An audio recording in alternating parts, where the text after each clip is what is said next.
You know, I kind of enjoy driving at night, especially when the moon looks like this. And that, all by itself, would have made for a perfect nighttime drive. But there was a bonus. So I had planned to get up early anyway because I wanted to see if the migration had started, if all the birds from the north had started coming through. But as I was contemplating what time to get up, an alert came through for an aurora borealis outbreak. So instead of leaving at 3 o'clock in the morning like I'd planned, I left at 10 o'clock at night. And I'm so glad that I did. With that glowing sky and the moon providing the illumination for the foreground, you just couldn't miss.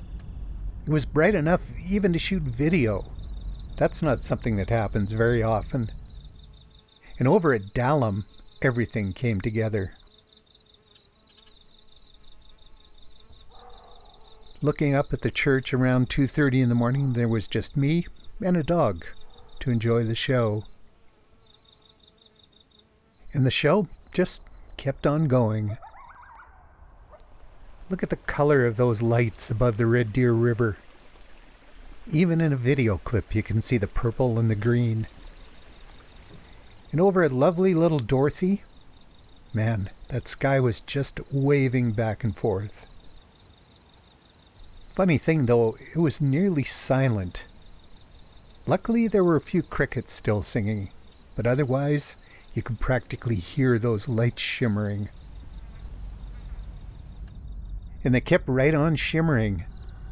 Over here at Delia, they were incredibly bright. And they continued that way, shining above the big old grain elevator at Delia and across busy Highway 9, the first traffic noise I'd heard all night, to Craig Mile. The moon, though, was about to set. Its traveling was just about done for the night, and as its orange glow settled in the west, the sky over to the east started to get a little bit brighter, and with that brightness, the aurora pretty much disappeared. Okay, so what time is it now? I've lost track a little bit. Oh, I guess 7-ish, maybe 7:15. Anyway, after dawdling all night, I finally made it to the place I intended to go, the prairie around Hannah. I found bald eagles, tons of blackbirds, but not as many migratory birds as I thought I might. There were antelope out in the sagebrush, and standing watch over the prairie as the morning brightened. But it appeared that I was a bit too early for the migratory birds coming through. But I did find a few.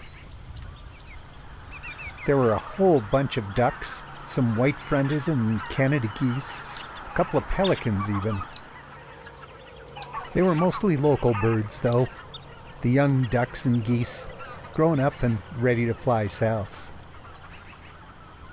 And this guy. Fun to watch him hunt. But by now, I'd been up for well over 24 hours, so I gave up the hunt for the birds and started heading back home. Do I regret staying up all night to photograph those Monday night lights? No, of course not. I kind of like driving at night.